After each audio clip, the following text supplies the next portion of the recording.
अस्सलाम वालेकुम। मेरा नाम डॉक्टर उमैर नवाज है और मैं अमेरिका में एक हॉस्पिटल में जॉब करता हूँ। आज मैं जिस बीमारी के मुतालिक बात करने आया हूँ उसे इस्कीमिक हार्ट डिजीजेस यानी कि आसान अल्फाज में दिल का दौरा या हार्ट अटैक भी कहा जाता है।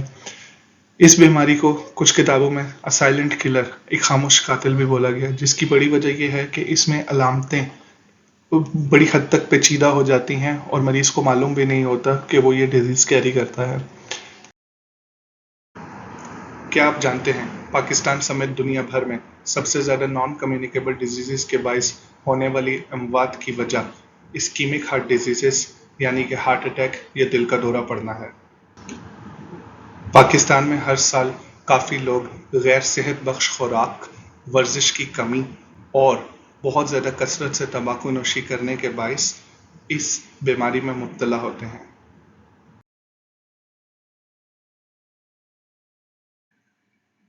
इस्कीमिक हार्ट डिजीजेस यानी कि हार्ट अटैक या दिल का दौरा कैसे पड़ता है?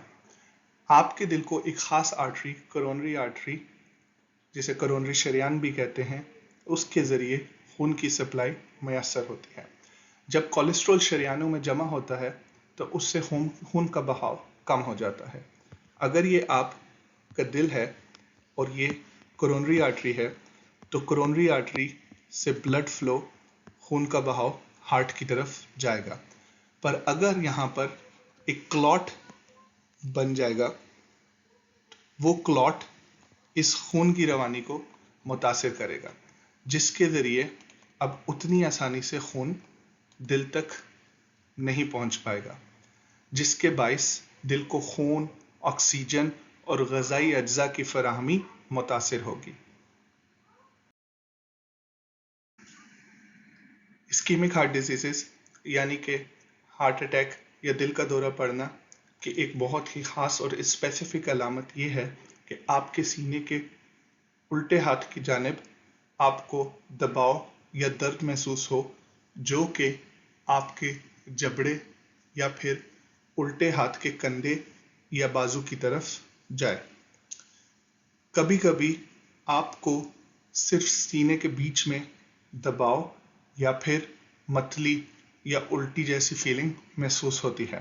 इसके अलावा कुछ लोगों में दिल की धड़कन तेज हो जाती है या फिर चक्कर आना या बेहोश हो जाना।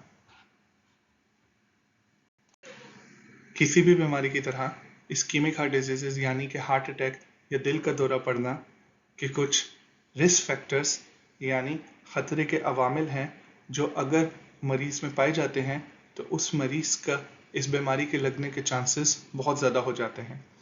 इन रिस्क फैक्टर्स को समझना बहुत ज़रूरी है, क्योंकि अगर हम इन रिस्क फैक्टर्स पर बर वक्त कंट्रोल हासिल करेंगे तो हम ना सिर्फ इस बीमारी से बच सकते हैं, बल्कि अगर हमें यह बीमारी ऑलरेडी लाक है तो इन रिस्क फैक्टर्स से बचकर हम एक हेल्दी ज़िंदगी बसर कर सकते हैं। इन रिस्क फैक्टर्स में सबसे पहले नंबर पर तंबाकू नोशी, कोलेस्ट्रॉल बढ़ना, हाई ब्लड प्रेशर, डायबिटीज़, मोटापा और वर्जिश की कमी है। ये रिस्क फैक्टर्स वैसे तो दूसरी भी बहुत सी बीमारियों में पाए जाते हैं, पर इस्कीमिक हार्ट डिजीजेस का इससे बहुत डायरेक्ट कांटेक्ट है। और क्योंकि ये बीमारी दुनिया भर में पाकिस्तान समेत सबसे ज़्यादा होने वाली अमवात का सबब बनती है, इसलिए मैंने अपनी इस वीडियो में हर रिस्क फैक्टर्स के ऊपर थोड़ी सी बात की है। इस्कीमिक हार्ट डिजीजेस का एक बहुत important risk factor cigarette smoking यानी कि तंबाकू नोशी है। अगर आप तंबाकू नोशी छोड़ना चाहते हैं तो आजकल बहुत से ऑप्शंस मौजूद हैं। आप निकोटीन का इस्तेमाल कर सकते हैं, जो कि वेस्टर्न कंट्रीज़ में ओवर द काउंटर मौजूद होती है, लेकिन बहुत से मरीजों में निकोटीन अकेले आइदर आप गम्स की फॉर्म में लेते हैं या फिर पैच की फॉर्म में लेते हैं, कारआमद साबित नहीं होती। तो उसके साथ आपको कभी कभी कुछ दूसरी मेडिसिन भी इस्तेमाल करनी पड़ती हैं। ऐसी मेडिसिन मौजूद हैं जिनके 1 से 2 महीने के इस्तेमाल से, और अगर आप उसके साथ निकोटीन रखते हैं तो आप सिगरेट स्मोकिंग से मुकम्मल तौर पर छुटकारा हासिल कर सकते हैं। इसके लिए आप अपने फैमिली डॉक्टर से रब्ता करें और मज़ीद इसके बारे में आप ज़रूर पूछें।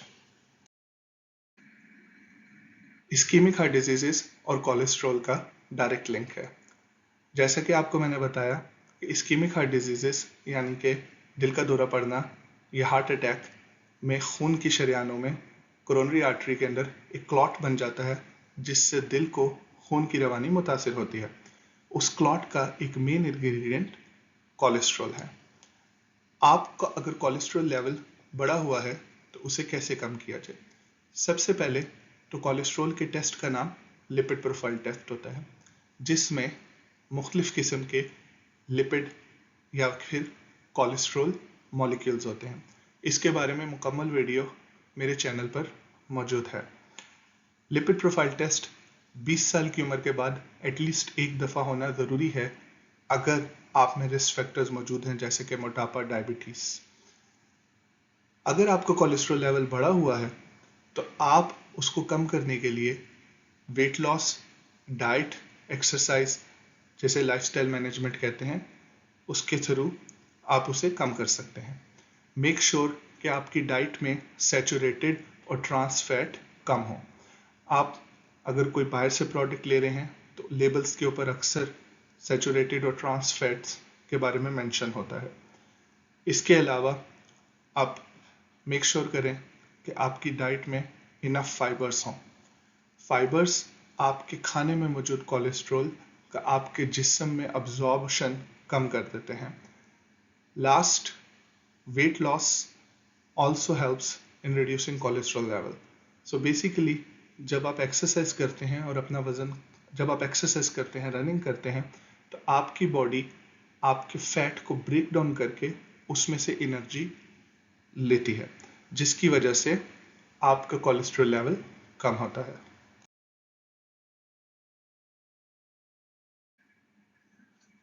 इस्कीमिक हार्ट डिजीजेस यानी कि हार्ट अटैक या दिल का दौरा पड़ना की बीमारी के एक ख़ास रिस्क फैक्टर ब्लड प्रेशर है।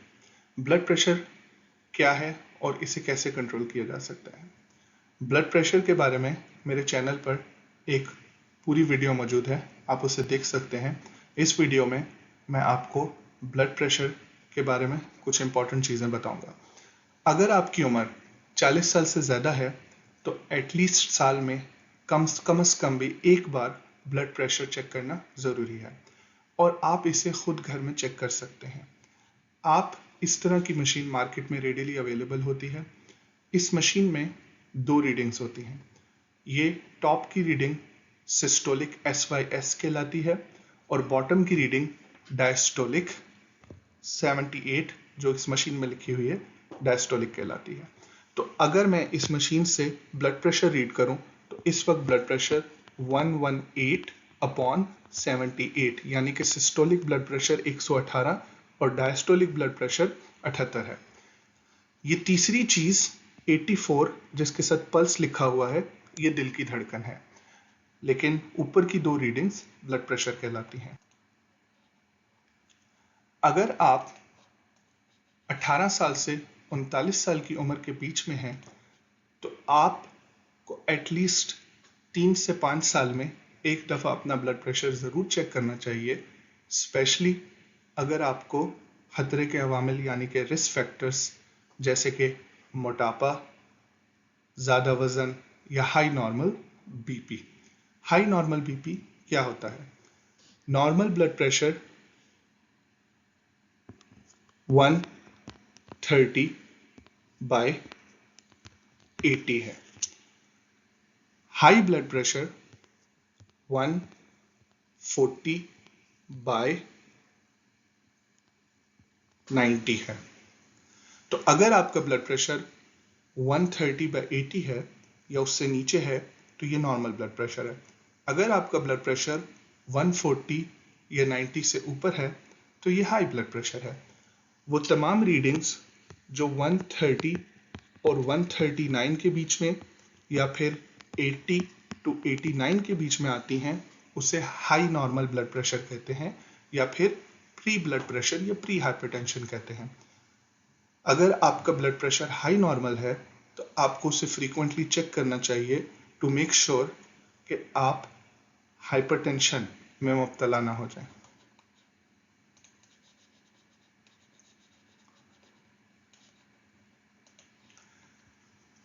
खुराक और वर्जिश से ब्लड प्रेशर को कंट्रोल करने में काफ़ी मदद मिलती है और बहुत से लोगों का वर्जिश से early morning exercise really helps और ब्लड प्रेशर ठीक भी हो जाता है।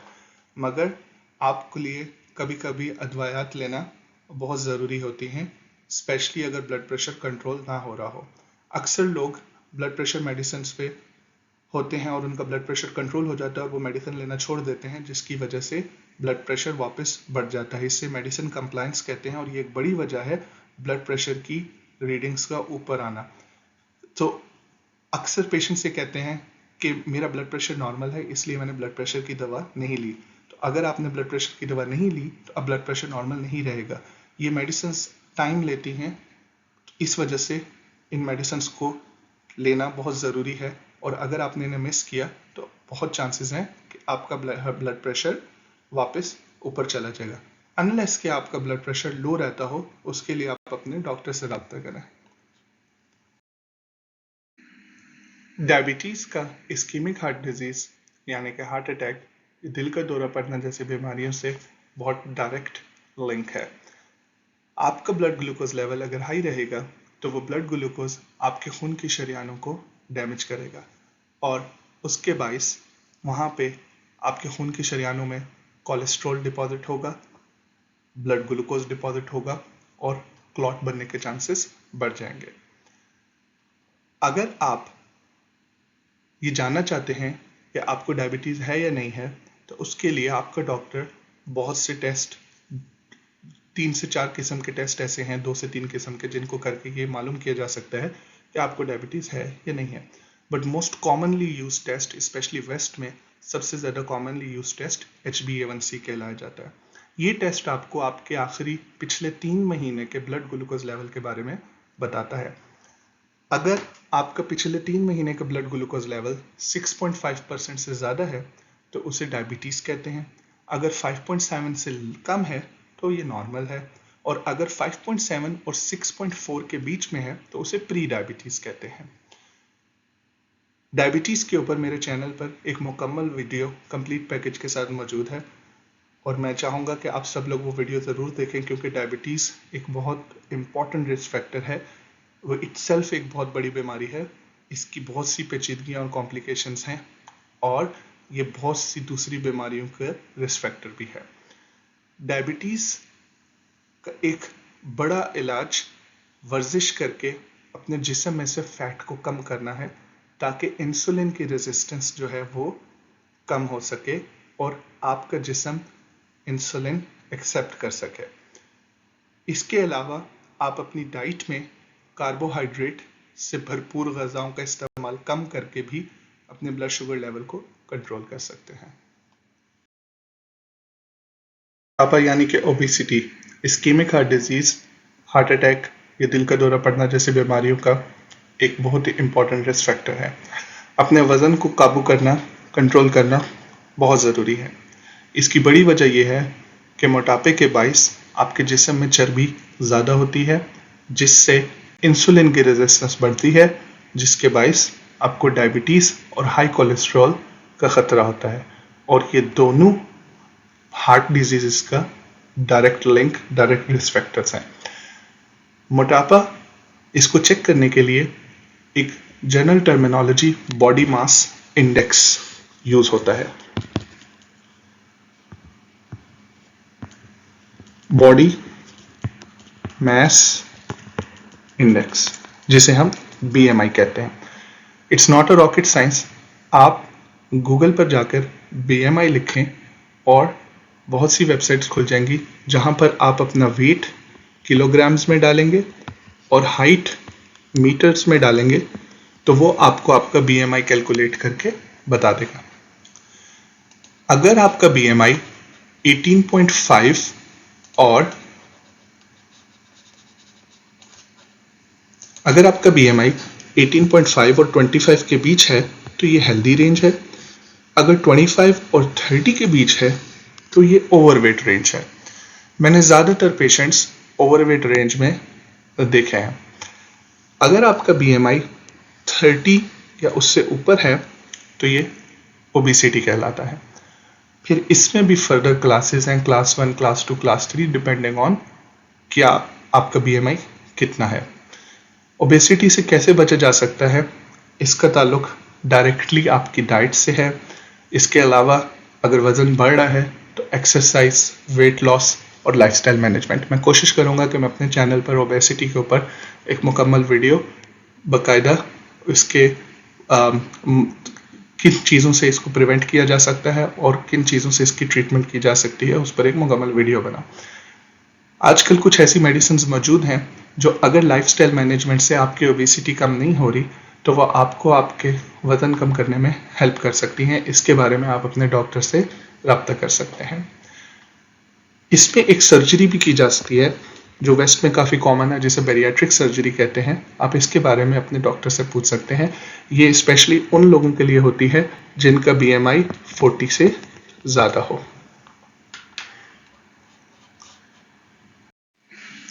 आखिर में exercise, lack of exercise ischemic heart diseases, heart attack, दिल का दौरा पड़ना, स्ट्रोक, जिस्म में खून के शरीयानों में ब्लड क्लॉट्स बनना जैसी बीमारियों के लिए एक बहुत ही इम्पोर्टेंट रिस्क फैक्टर है। पाकिस्तान में lack of exercise motor bikes की वजह से, गाड़ियों की वजह से बहुत ज़्यादा कॉमन हो गया है। पहले दौर में लोग बहुत ज़्यादा वॉक और रनिंग किया करते थे, साइकिल चलाया करते थे, लेकिन अब वो इतना कॉमन नहीं रहा और इतनी ज़्यादा लोग एक्सरसाइज नहीं करते। वेस्ट में वॉकिंग और रनिंग का बहुत ज़्यादा रुझान है और आई थिंक हमें डेली सुबह उठ के वर्जिश करनी चाहिए। गाइडलाइंस के मुताबिक रिकमेंडेड ड्यूरेशन 20 से 60 मिनट की वर्जिश एवरी डे है। हाँ, अगर आप एक एक्टिव जॉब करते हैं और आप वहाँ पे 20 से 60 मिनट तक चलते रहते हैं या काम करते रहते हैं, या आप कोई एथलीट हैं, आप स्पोर्ट्समैन हैं, तो फिर आप वो कोटा ऑलरेडी पूरा कर लेते हैं। मुख्तलिफ टाइप की एक्सरसाइजेज में running, jogging, brisk walking, swimming, cycling etcetera है। इस वीडियो में हमने डिस्कस किया कि इस्कीमिक हार्ट डिजीजेस क्या हैं, उसकी क्या वजूहात बनती हैं, उसकी क्या अलामात हैं और उससे कैसे, उसके क्या रिस्क फैक्टर्स हैं और उनसे कैसे बचा जा सकता है। आखिर में मैं आपको इस्कीमिक हार्ट डिजीजेस की कुछ कॉम्प्लिकेशंस के बारे में बताऊंगा।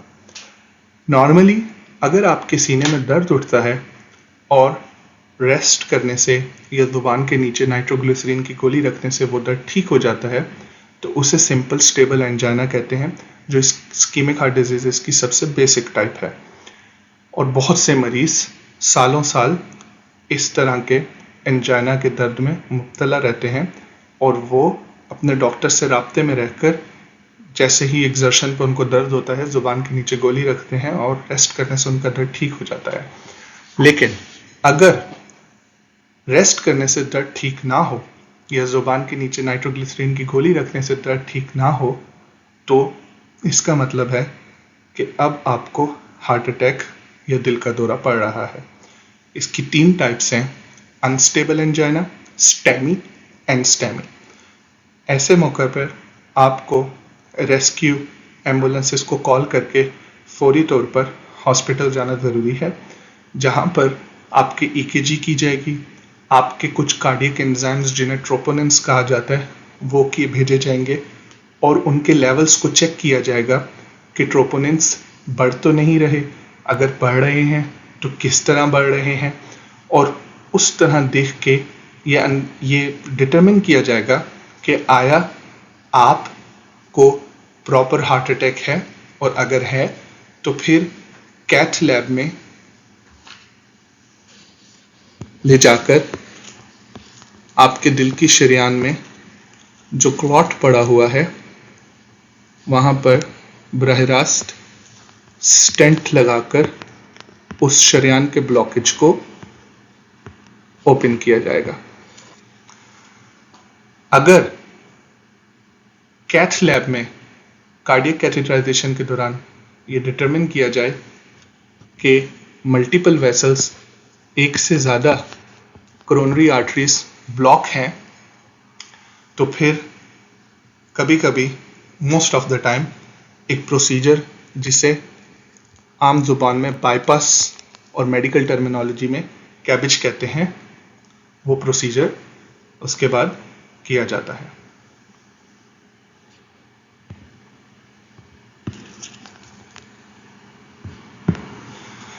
तो आज के लिए इतना ही। अगेन मेरा नाम डॉक्टर उमैर नवाज है। मैं अमेरिका में एक हॉस्पिटल में जॉब कर रहा हूँ। मेरी छोटी सी काविश है कि मैं पाकिस्तान में अपने लोगों के लिए एक कॉमन बीमारियाँ जिनसे बहुत सारी अमवात हो रही हैं उनके बारे में आगाही फराहम करूँ।